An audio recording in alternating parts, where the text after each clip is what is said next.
gros, si je t'explique mon parcours, j'ai commencé à skater, j'avais 12-13 ans. Je skatais vraiment pour le fun, je faisais pas du tout de compétition. Je me suis jamais dit « Ah mince, j'aurais peut-être pas dû en faire, c'est pas pour les filles ». Mais après, je me suis vite rendu compte que j'étais la seule fille. Enfin, dans Paris, on devait être 2 filles.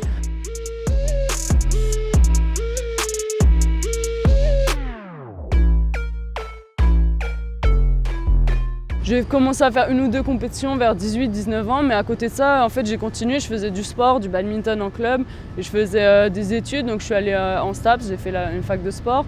Après, j'ai continué en master et j'ai continué en doctorat. Donc, en fait, jusqu'à maintenant, j'étais occupée toute la semaine. Je faisais des études et je viens de finir ma thèse là, il y a 2 mois. Donc, jusqu'à maintenant, j'ai toujours travaillé et fait du skate uniquement le soir et le week-end. Là, c'est la première année, juste avant les Jeux, où je commence à en profiter et à faire ça tous les jours. Donc, je suis vraiment contente.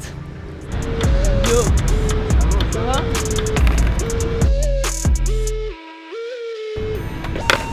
Il est nerveux. On doit passer à Snow Beach. Ouais.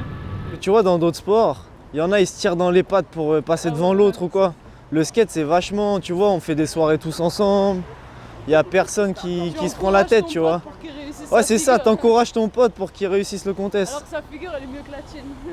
Faut que ce soit, c'est ça, ouais.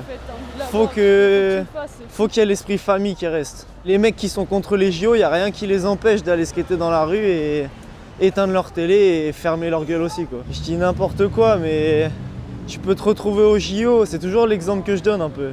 Tu te retrouves aux JO, tu gagnes les JO, le lendemain tu rentres chez toi, tu vas skater un trottoir, tu vois. Il n'y a rien qui t'empêche de faire ça. Plutôt le côté fédéré qui critique. Ouais, Parce mais qu'à tu la base, vois... le skate, c'est dans la rue, tu fais ce que tu veux.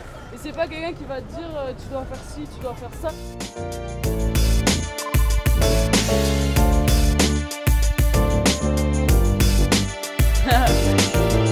Il n'y a que des griffes bizarres. Je trouve un bien.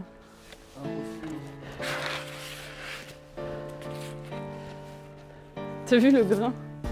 Ils sont bizarres. Au moment ils accrochent bien. Là, ça va.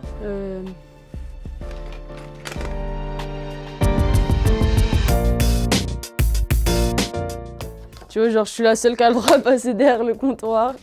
Et du coup, quand il y a des clients qui rentrent, ils me demandent 1000 trucs et je leur dis non, mais je travaille pas ici. Ça fait longtemps que je viens ici, depuis que je suis petite, du coup ils me connaissent depuis très longtemps.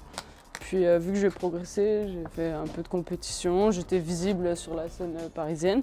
Bah, du coup, ils m'ont proposé de me sponsoriser, de rentrer dans le team en fait. En général, chaque shop a son team de skateurs qui, en fait, c'est eux qui choisissent qui veulent sponsoriser.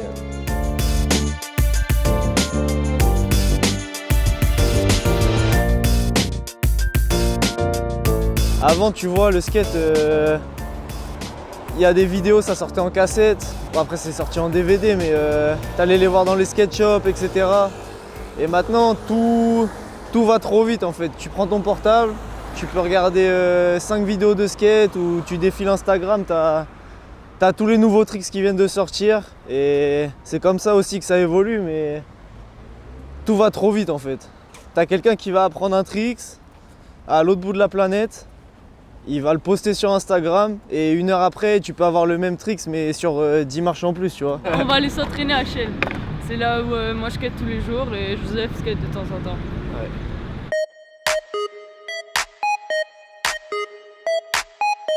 Quand on a appris que le skate serait au JO, je me souviens c'était en août, je crois moi j'étais à Barcelone en vacances en train de filmer en street. Et c'était peut-être juste, on l'a vu passer sur Instagram, sur les réseaux, on a fait bon bah ok. Et après, quelques mois après, bah, suite à nos résultats, en fait Joseph, je crois, il avait été plein de fois champion de France. Moi ça avait été le cas aussi, suite à nos résultats en compétition, bah, il y a Florent Baista qui est sélectionneur, il nous a appelé et proposé de faire partie de l'aventure, en fait, d'être dans la première équipe de France qui montait pour commencer à travailler en vue des JO.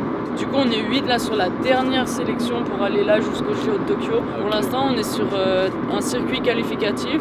À chaque compétition, on marque des points et à la fin, ils vont sélectionner nos meilleurs résultats et faire un classement mondial. Il faudra être dans le top 20. La France, c'est le pays qui a créé la première équipe nationale, de toute façon. C'était le premier, ouais. On était les premiers. Ouais.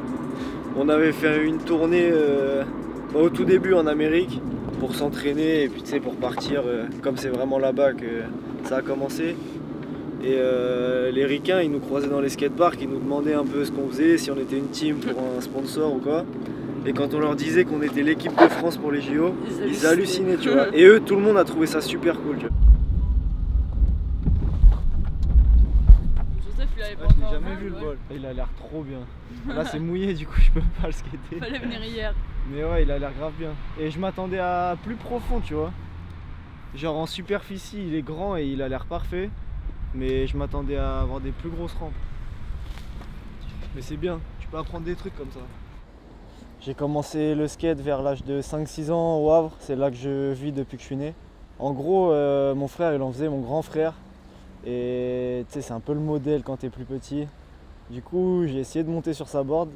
Et je sais pas, le feeling est passé direct. J'ai direct accroché. Et j'ai jamais arrêté après. Champion de France, je l'ai été 8 fois.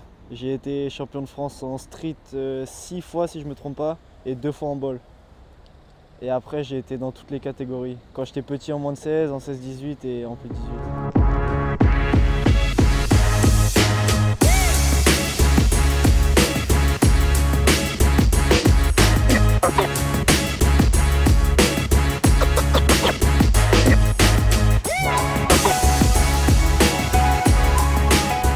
Je me suis dit que faire des vidéos c'était intéressant, tu vois, de montrer aux gens, de faire découvrir un peu à tout le monde et de partager ça, quoi. C'est con de le garder pour soi.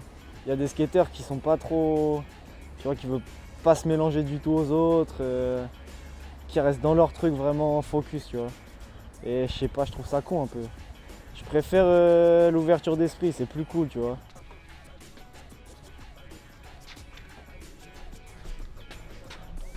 Venez, venez.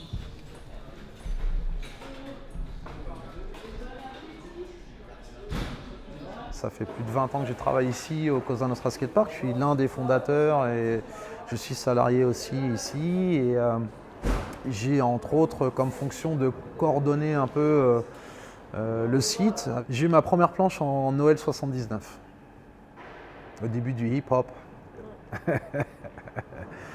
Et donc c'est pour ça que le hip-hop, le skate, c'est assez mélangé. C'est pas en fonction de l'année 79, c'est le côté do it yourself. Ils ont créé leur univers, leur sap, la musique, la façon de s'exprimer, le graffiti, tout ça, c'était des choses qui étaient vraiment en do it yourself. Ils sont rassemblés autour d'un grand mouvement. Et c'est en ça aussi on se distingue de d'autres sports, c'est qu'on a créé nous-mêmes notre truc. J'ai envie d'aller skater, il est tout neuf.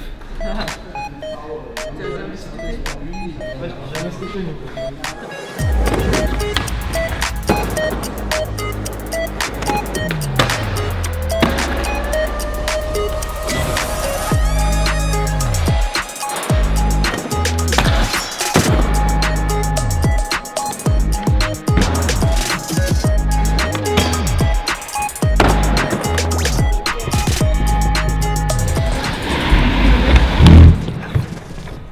Toujours les hommes, ils font tout. Il gère le coach ou pas? Là, ça rigole plus. Non, il est nul, faut pas dire.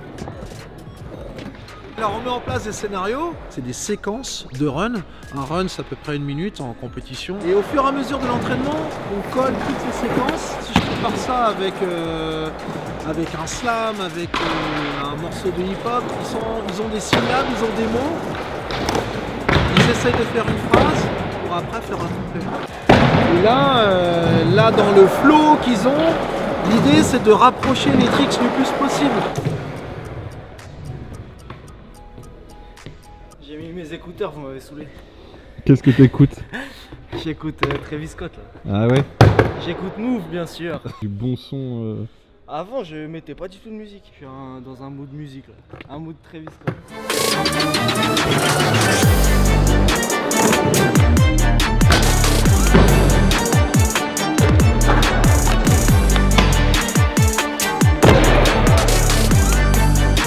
Nous, on a créé nos figures, on a créé nos modules, on a créé notre format, nos critères de jugement, notre documentation, comment on prenait les photos, comment on se filmait, on a tout créé. Ce que j'ai peur, c'est que ça risque de changer avec cette pression olympique parce que d'un seul coup, on va mettre un drapeau, on va mettre un pays derrière, des enjeux.